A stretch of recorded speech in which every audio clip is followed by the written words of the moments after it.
Well, hey guys, how's everyone? I hope everybody's well. Something a little different today, which there's a video of this car all over the channel.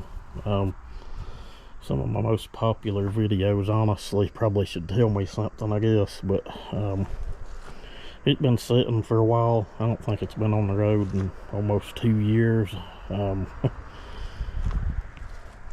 I've got some new parts to put on it. I've got to do a little body work on it, so we're going to see some videos on it here in the near future. I've kind of got into the whole saw deal and just kind of neglected this car and other things around here, so we're going to start mixing some of this stuff into the mix. If you guys watch it, you watch it. You don't, I guess. Just is what it is. But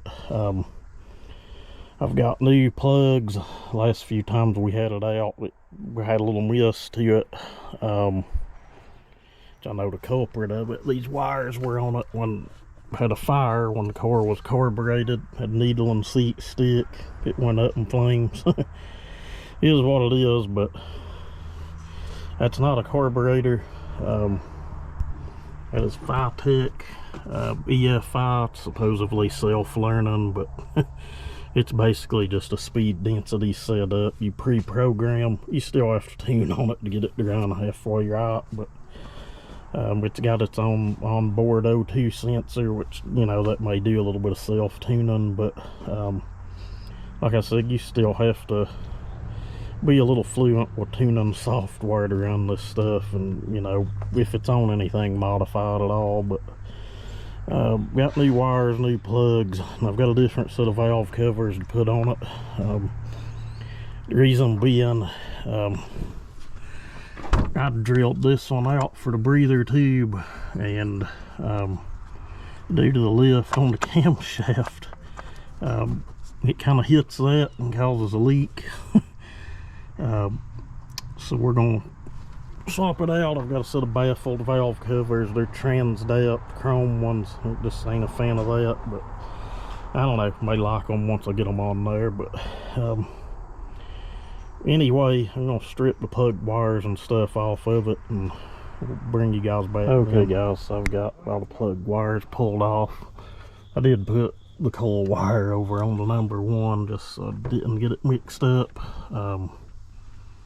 I think that distributor cap is marked number one. It is anyway, so it didn't matter. And that's not a Chinese distributor. That's a real deal billet distributor, Pertronics unit. I paid a fortune for it. Next thing I'm going to do is get the valve cover changed on this side. When we do that side, I've got to take the belt off and move the alternator back out of the way, and hope the valve covers I got clear the alternator without having to beat the hell out of it. But so I'm gonna do, I'm gonna swap this valve cover out and swap the plugs out on this side. Alright guys, I got one valve cover on. These are significantly taller than the ones that came off of this car.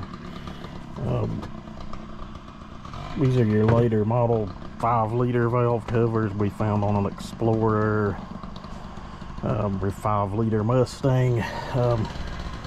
They're a little shorter to clear accessories, which means I'm probably gonna have to massage the one on that side, or either just leave the one that's on it there, but that'd kind of look like crap, so I'm gonna change it out regardless. But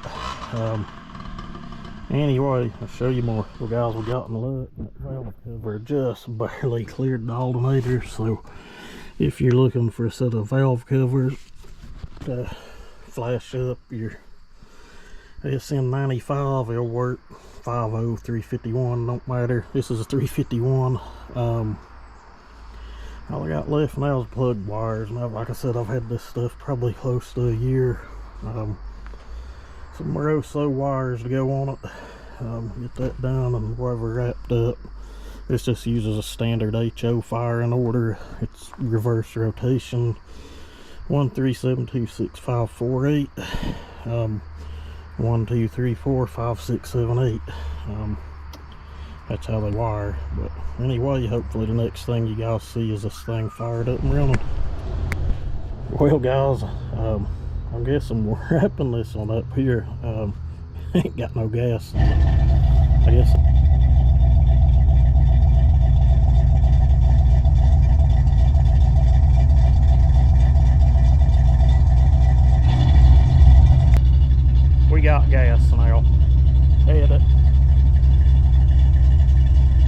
honestly the best the car's sounded in a long time. It had one plugged wire that was about burnt in two from the fire that I had under the hood.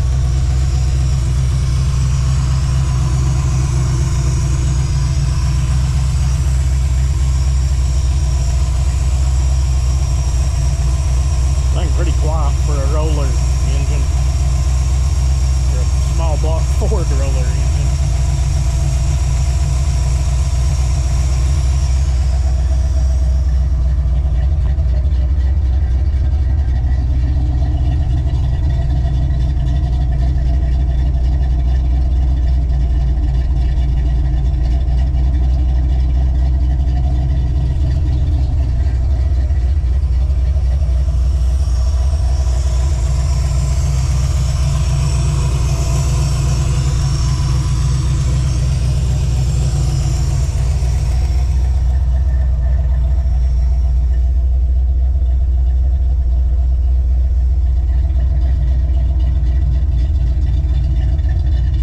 I was lucky for it to make it right here where it was at. The fuel that was in it was old anyway. I'd been trying to start it and let it run every now and then to run out. I guess it finally ran out, but we'll continue this project on another day. I've got to either buy or make some wire looms. I'll probably just pick up some zip ties from Harbor Freight this weekend and make some roadkill style wire looms. They work great. If you don't know what I'm talking about, you probably don't follow motor trend and ain't watched roadkill. But yeah, we got some other things to do to the car. I'm gonna pull the hood off. It needs some work. It's cracked out bad up there. I'm probably just gonna pull it off of the car, and then I've shown it in another video. This place here, don't know what happened. It happened after the tree incident and the car sitting out in the front yard. So I don't know, it could have been before, I don't really remember. But I did wash the car today. It was pretty bad. I've got a little video. I ain't for sure if I've uploaded it or not, but anyway, you guys have a good one.